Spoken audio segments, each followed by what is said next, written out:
all three of the kids that didn't play? Malcolm practiced yesterday and Lance practiced yesterday, but no practice yesterday. But we don't know if he's going to be out Thursday. We don't know yet. We'll know more tomorrow. He didn't look bad. He was walking around, so that's a good sign. Hopefully. What was the injury? Almost like back, tailbone area, how he fell.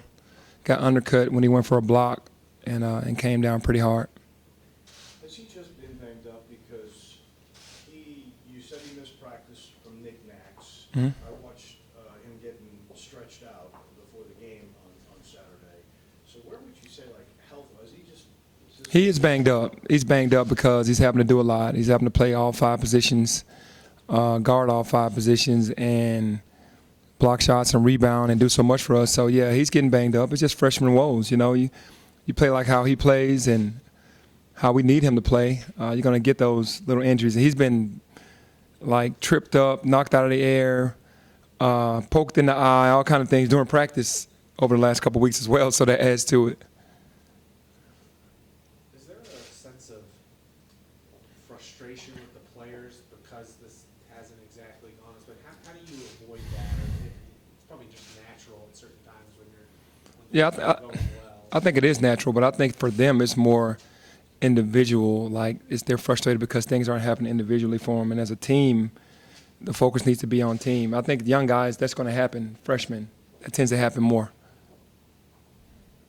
What's the mindset following a loss from South Florida going to Cincinnati this week? It's not good, but I'm being a competitor that I am. I'm glad that we have two tough games. We can't lay down. You can't go through the motions. You got to go and play, and you got to go win. These are games that could get you back to where you need to be, and it's two tough places to play, and it's going to show us a lot about how we bounce back from things and where we are. Can you say where we are? Where do you think you are right now? I mean, we're 6-4, but no, I'm just saying, like, as far as, you know, the last time we got blown out at Tulsa, came home and lost a 12-point lead with 7 minutes to go to a SMU team, and then we lose a game against South Florida that I don't think we should have lost. A lot of things happen, foul trouble, injuries. You can make up all the mistakes, but you still got to win that game. How are we going to bounce back from that? Coming into the year, it was all about let go of the egos. We talked about the frustration.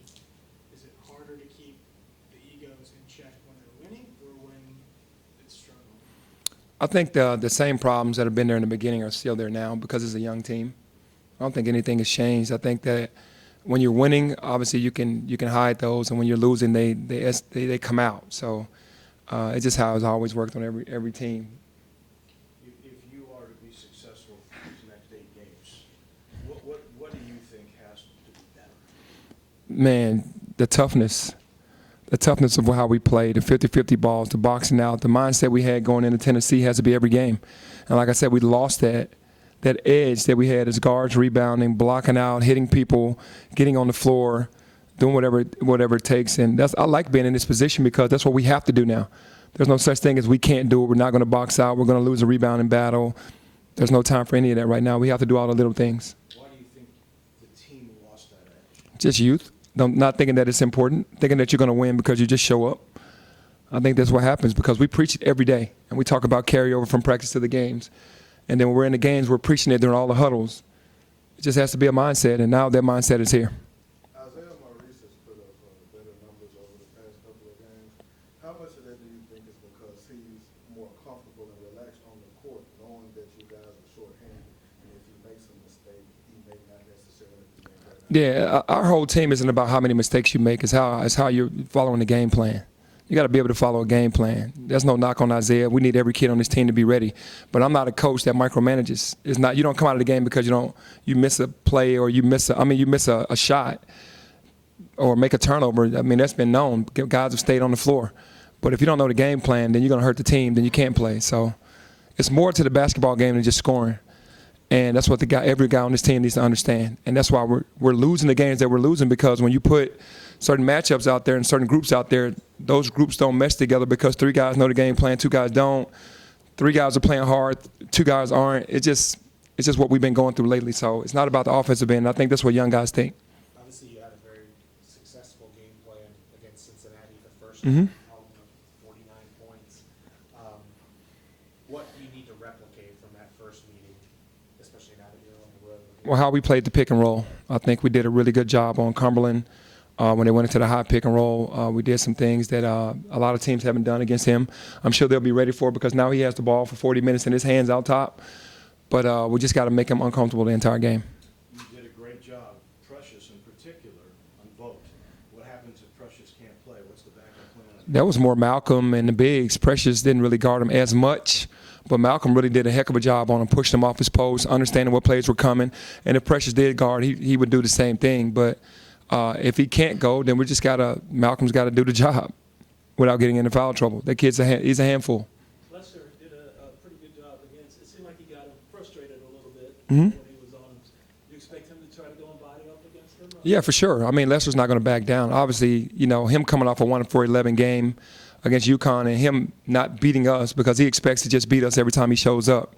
He let it be known to me in the handshake line that we got away with something, a win that we shouldn't have gotten. So I'm sure he'll be more than ready when we get to Cincinnati. But Lester will be ready as well. The whole team will be. So he literally told you in the handshake line? Yeah, he did. Have you had to be more tough on these guys because of the worry that they might just check out and be done now that this? There is a fine line with young guys because you got to pump them up more than you have to get on them because they're already kind of emotional about their own games, and if you push them too hard, then they'll fold. You gotta kind of give some good with some bad and kind of make it 50-50. It can't just be all one thing, but there also has to be an understanding of where you are and where we are as a group and what needs to happen moving forward for us to be successful. What have you learned about sort of the man? Is that something that you learned or over time? Or Yeah, it's something that you learn. the entire, It's something that you learn because I'm very competitive and I want to yell and I want to scream and I want to stomp, but with this group you can't. They're very sensitive. It's more, the more you love them, the more you talk to them, the more you communicate in a positive way, that's how they respond. They don't respond through yelling and screaming. They don't. Oh, yeah, they'll shut down. They'll shut down for sure. Do you think that's a generational thing? I think so. I mean, I don't think Larry Finch babied you. No. My era, there was no babying. You had to earn everything. And it is this era with all the coaches around the country. I'm sure they'll tell you the same exact thing. Guys expect to play who aren't following the game plan or who aren't playing hard. They just want to be on the floor because of their past history. They don't want to be held accountable. You got to kind of ignore some things and then talk about some things and ignore some things and don't hit them all at once. You got to be positive all the time. So it's difficult. Did you have people, like when you talk about people being in these players' ears, when you were, did you have people, like with No, not even close. The coach was the only person I listened to. Honestly, that's what we were taught. We're taught to respect the higher authority, and it's his team, and whatever he says goes, and not challenge that. That's how I've always been taught. What's it like now, and how much of your job is coaching on the floor and versus managing all this stuff going on? Coaching on the floor is a lot, but managing it as well is probably the same percentage. Because, most families want their kids to do well. It's not about team all the time.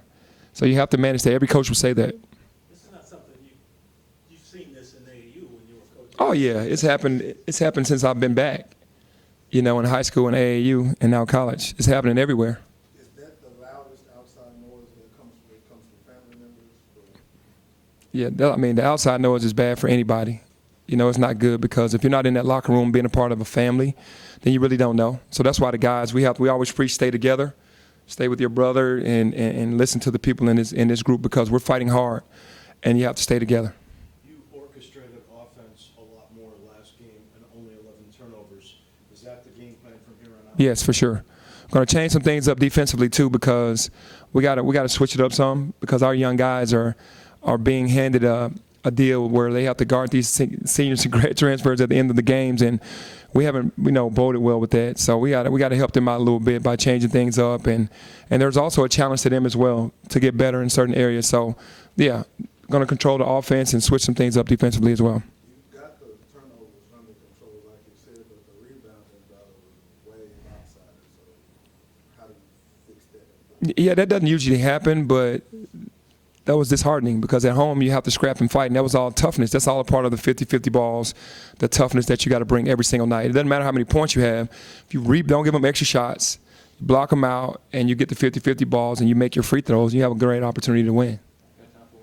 Where is the confidence of the team going into the third? Confidence isn't really high because, you know, they're a young group and you lose a game at home that you weren't supposed to lose. But the one thing I can say is they're locked and loaded to get ready to go fight in Cincinnati. Look, I gotta get this one in because we just came from the Grizzlies. If you can hit that injury update one more time about who's ready, who's not ready. Well, yesterday Malcolm Dandridge and Lance Thomas both practiced, but Precious didn't. But he was walking around, wasn't laboring or limping or anything. So we're trying to get him ready for Thursday. Hopefully he'll be ready by Thursday.